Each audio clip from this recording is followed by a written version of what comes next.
कि भरत बोले ओ की कई गजब हो गया, तुमसे मैया तो कहने में आती शर्म।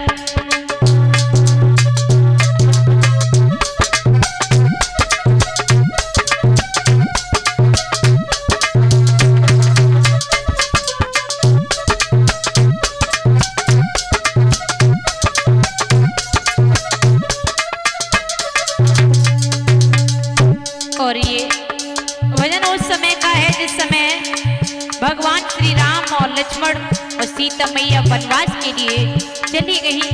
कैकेयी ने 14 वर्ष का वनवास राम के लिए मांग लिया था और उसके बाद में पिता दशरथ का भी मरण हो चुका था और भरत अपनी नन्हार से आए हैं तो देखा घर में भैया राम नहीं है, सीता भाभी नहीं है, भैया लक्ष्मण नहीं है और पिता भी नजर नहीं आ रहे हैं। तो बहुत बुरा भला कहा अपनी माँ से। भरत बोले ओके कई गजब हो गया, तुमसे मैया तो कहने में आती शर्म।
आंखों में से आंसू की धारा बह रही है। कुछ शब्द कह रहे हैं, कुछ शब्द कट रहे हैं, लेकिन बात नहीं कही जा रही।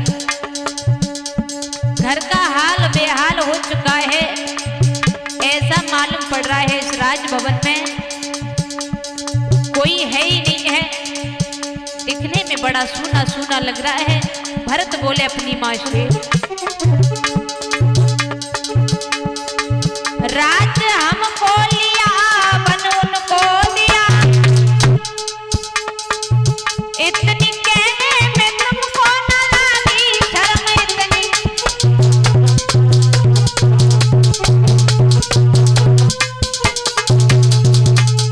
इतनी कहने में तुमको न लगी शर्म।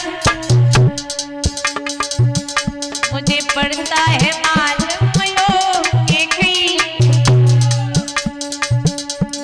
पड़ता है मालूम योग के कई फूटे मेरे ये कैसे करम।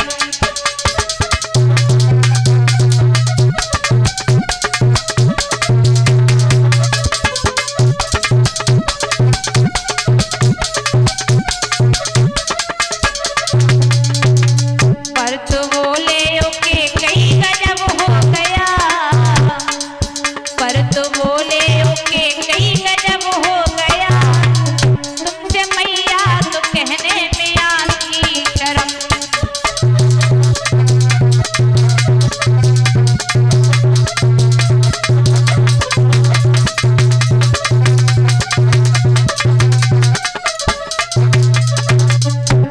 बोले भरत प्राण तज के पिता यहाँ से रम गए, भैया भाभी हमारे ही बन पड़ गए। भैया भाभी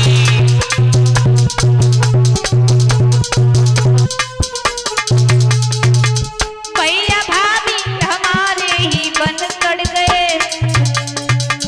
सुनी पड़ी ये तो राजधानी,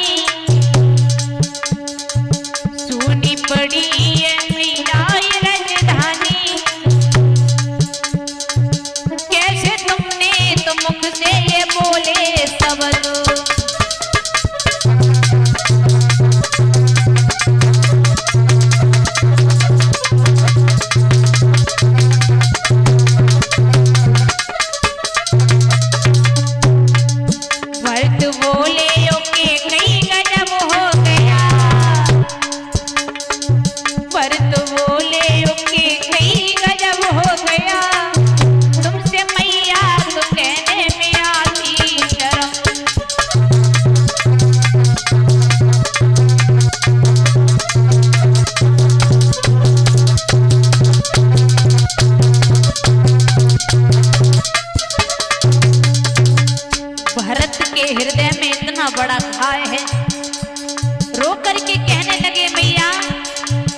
तुझसे माँ कहने में भी मुझे बहुत शर्म आ रही है, क्योंकि तूने कोई ऐसा रास्ता नहीं छोड़ा जिस रास्ते के हिसाब से मैं तुझसे माँ कह सकूं। तूने बहुत बुरा किया, मेरे लिए राज्य क्यों मांगा माँ? कैसे कोमल ही पग भैया चलते होंगे, उनके पैरों में कांटे चुभते होंगे, उनके पैरों में।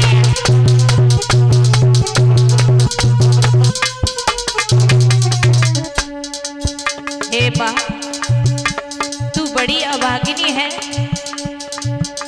भैया के कोमल श्याम पैर थे, कोमल श्याम था, और कितने कोमल कोमल पैर भैया के, और वनवास में कांटों का ढेर होता है, कांटों की सब राह होती हैं, उस राहों में भैया के पैरों में कांटे चुभ रहे होंगे। ये कष्ट कैसे भैया सहन करते होंगे?